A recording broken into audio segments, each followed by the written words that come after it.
안녕하세요. 오늘은 시전 실패에 대해서 이야기 나눠보려고 합니다. 오늘 준비한 시전 실패는 남궁gun 교수님께서 저술하신 정책학 제2장 시전 실패를 근간으로 해서 말씀드리겠습니다. 먼저 시전 실패에 대해서 일반적으로 개괄적으로 말씀을 드려보고요. 시전 실패에는 어떤 유형이 있으며 그 유형에 따라 정부 정책은 어떻게 대안책을 냈는지 살펴보도록 하겠습니다. 그리고 끝으로 우리가 시전 실패를 좀 더 생각해 보는 시간을 마련해 보도록 하겠습니다. 시전 실패는 말 그대로 정부 개입을 정당화하는 논리를 주장하게 되었는데요. 이는 후생 경제학자들이 피구와 보몰, 서무엘슨이 주장하게 되었습니다. 피구는 Welfare Economics and the Theory of the State에서 시장의 사회적 편의 시설 공급이 불만족하다고 말씀을 하셨어요. 이로 인해서 정부 개입이 필요하다는 것을 역설하셨는데 이 책으로 인해서 시장 개선을 위한 정부 프로그램 설계의 지적 기초를 제공하게 됐고 향후 후생 경제학자들인 서무엘슨 등에 큰 영향을 주게 됐습니다. 전천적인 시장 메커니즘은 보이지 않는 손에 의해서 작동됨으로써 자원 배분이 최적의 배분 상태를 이루게 되는데 이를 우리는 파레토의 효율이 달성되었다고 말을 하죠. 하지만 파레토의 효율이 달성되지 않는 경우 우리는 또한 시장 실패라고도 말하게 됩니다. 이런 시장 실패로 인해서 정부가 개입함으로써 시장 실패를 시정하게 되는 그러한 보완책을 내게 되죠. 본격적으로 시장 실패의 유형에 대해서 말씀드려보겠는데 시장 실패의 유형에는 총 4가지로 분류할 수가 있습니다. 공공재와 외부 효과, 그리고 독점과 정보 비대치, 마지막으로 경기 변동과 소득 분배를 예를 들 수가 있죠. 첫 번째로 살펴볼 경우는 공공재인데 공공재는 여러분들이 흔히 말하는 국방, 등대, 치안 등을 예로 들 수가 있습니다. 이러한 재화는 비배제성과 비경합성이라는 특성을 가지고 있어요. 비배제성은 말 그대로 모두가 사용을 할 수가 있겠죠. 이로 인해서 무임승차가 발생하고 민간이 공급하게 될 경우에는 과소공급이 초래가 되게 됩니다. 또한 비경합성으로 인해서 모든 재화가 희소하지 않고 모든 사람이 사용하게 되는 경우가 발생하게 됩니다. 이로 인해서 정부가 직접 공급함으로써 적정 수준의 재화가 공급되게 유도할 수가 있게 되죠. 여기서 조금 주의해야 할 것은 공립대학과 공공주택, 노인 무료 의료 서비스는 공공재가 아니에요. 정부재화로 분류되고 있습니다. 한편 공공재와 비교해서 공유재라는 재화가 있는데요. 공유재는 공공재에 비해서 자원이 쓰면 많은 사람이 쓰면서 이로 인해서 재화가 고갈이 되는 공유재 비극을 초래하게 됩니다. 하딘이 주장한 공유제 비극으로 인해서 이 또한 정부 개입이 필요하다는 논리로 주장하게 되죠. 그런데 오스트롬은 공유제 비극은 시장 실패로 인해서 정부 개입만으로 시정될 수도 있지만 시장의 자발적인 해결이 가능하다고도 논리를 폈습니다. 이는 사회자본이라는 개념으로 확대가 될 수 있는데요. 오스트롬은 공동체라는 개념을 여기서 사용해요. 공동체는 공유하는 신념과 공유하는 선호를 가진 일정 이상의 구성원으로 조합이 되고, 이러한 구성원들은 한동안 서로 교류작용을 함으로써 사회자본을 형성해서 다른 집단들보다 더 쉽게, 더 안정적으로 해결책을 찾을 가능성이 높다라고 이야기를 하고 있습니다.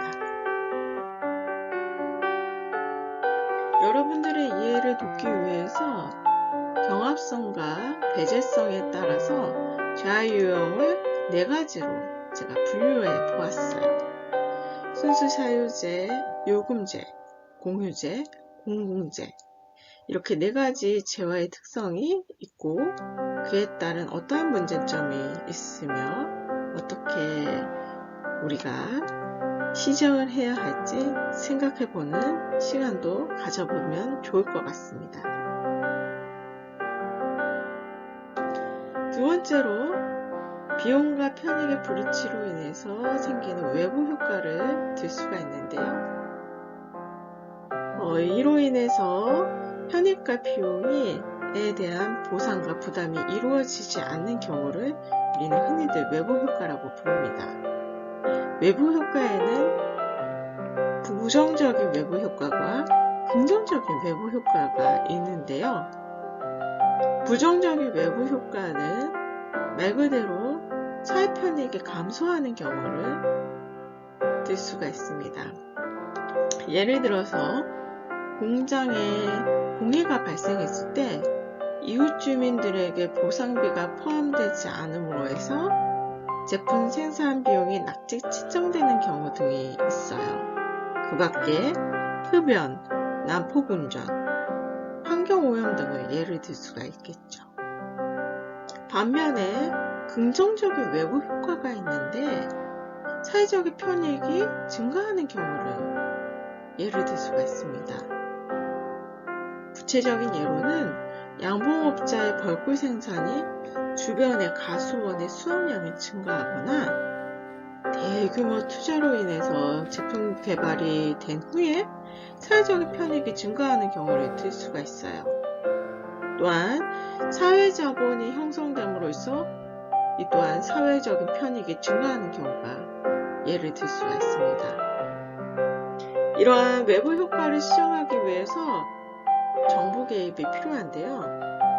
부정적인 외부 효과에서는 정부가 규제 정책을 도입함으로써, 즉 나쁜 것을 시정하기 위해서 세금, 벌칙 등을 부과함으로써 나쁜 것을 줄이는 효과를 발생할 수가 있습니다. 긍정적인 효과는 좀 더 많이 이루어지게 정부가 장려하거나 보조금을 지급함으로써 효용이 극대화할 수 있도록 도와주죠. 참고로 커즈는 거래 비용이 이론에서 정부의 본래적인 임무는 재산권 설정과 거래 비용 감소에 있다고 이야기를 하면서 외부 효과를 시정할 수 있다고 주장하였습니다. 시장 실패의 유형 중에서 3번째로는 독점을 예를 들 수가 있는데요. 독점으로 인해서 전통적인 경제학에는 독점이 나쁜 점이 있다고 하지만 긍정적인 면도 있을 수가 있어요. 금융의 경제로 인해서 생산량이 증가할수록 평균 비용이 하락함으로 해서 사회적 편익이 증가하는 경우가 있을 수가 있습니다. 즉, 다수의 기업보다 한 기업이 생산함으로 인해서 사회 전체 편익이 증가하는 경우가 있는데요. 예를 들어서 전력산업이라든지 상하수도, 철도, 그리고 인터넷 통신망 등을 예를 들 수가 있습니다. 하지만 독점이 장기화될수록 문제점이 발생하게 되는데요. 독점이 장기화되면 한 기업만이 가격을 형성할 수가 있기 때문에 기업은 추가 이윤을 추구하고 지대 추구 활동을 하게 됩니다. 또한 레벤슈타인은 X의 비효율성을 이야기했는데, X의 비효율성은 독점으로 인해서 재화 서비스 생산이 기술적으로 가능한 최소 비용 달성이 불가하다고 보았어요. 또한 독점이 장기화되면 경쟁이 없어지고 경쟁이 없음으로 해서 혁신이 없게 됩니다. 그로 인해서 재화의 서비스 질이 나빠지게 되죠. 독점으로 인해서 다른 신규 기업이 진입하는 장벽을 형성하게 됨으로써 자유로운 시장 경쟁을 할 수 없는 경우가 발생하게 됩니다. 이러한 문제점으로 인해서 정부가 개입하게 되는데, 정부는 독과점 금지법, 공정거래법을 하면서 시장 실패를 시정하게 돼요. 또한 독점산업 국유화, 공급가격 상향제를 설정함으로써 시장 실패를 시정하기도 하죠. 시장 실패의 네 번째 유형으로는 정보 비대칭을 예를 들 수가 있습니다. 정보 비대칭으로 인해서 소비자와 공급자 간의 불합리한 선택을 야기하게 되는데, 이는 역선택과 도덕적 해이를 유발하게 되죠.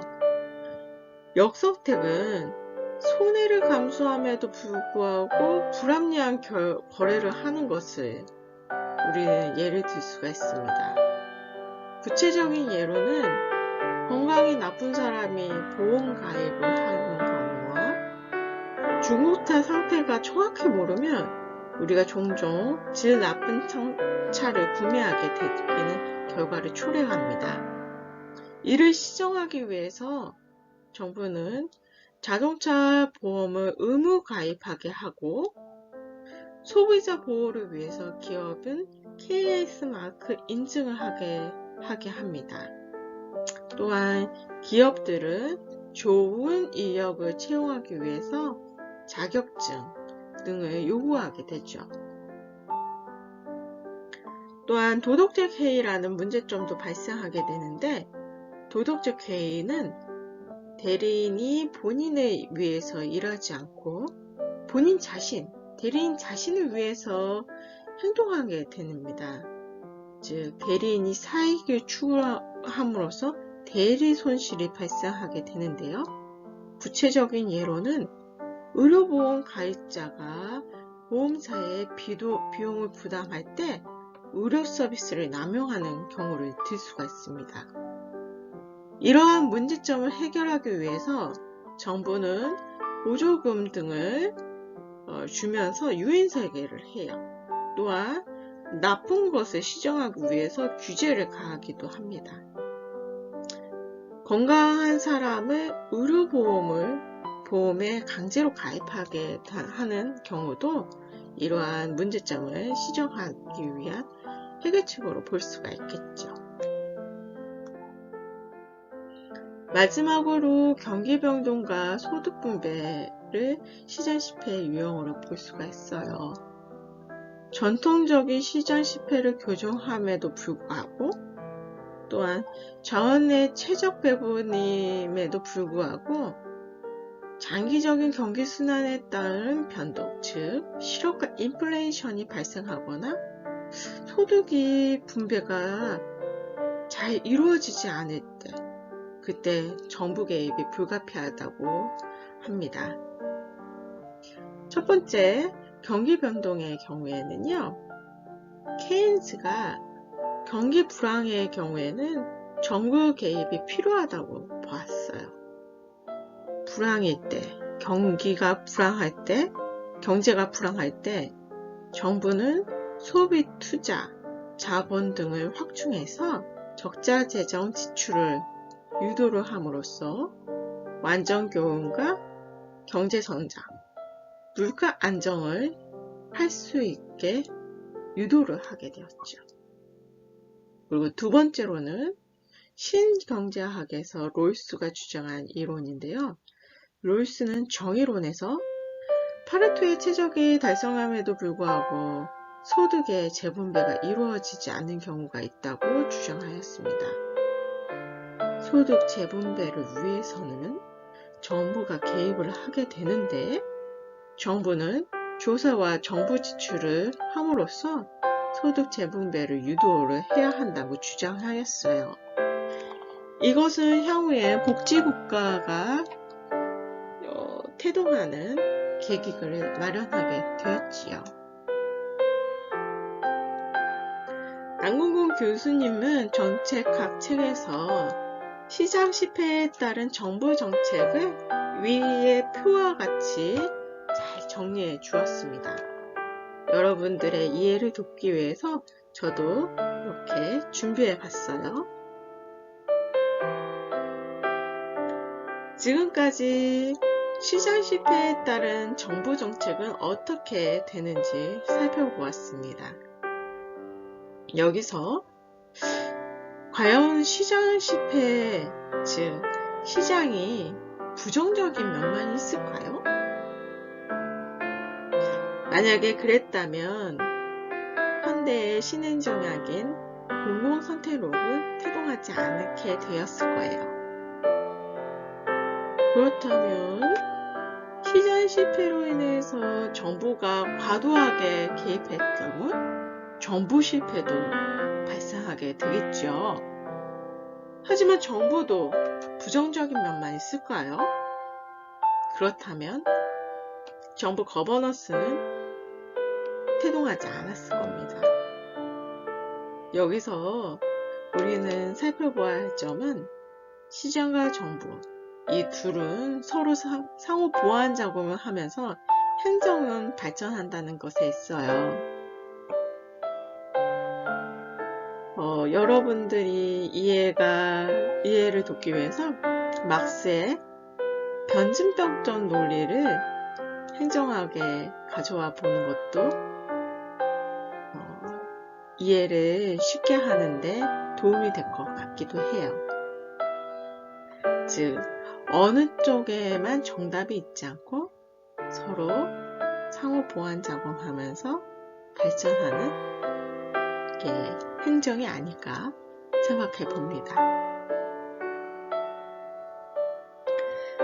지금까지 시청해 주셔서 너무 감사합니다. 다음에도 좋은 이야기로 여러분 만나 뵙도록 노력하겠습니다. 시청해 주셔서 감사합니다.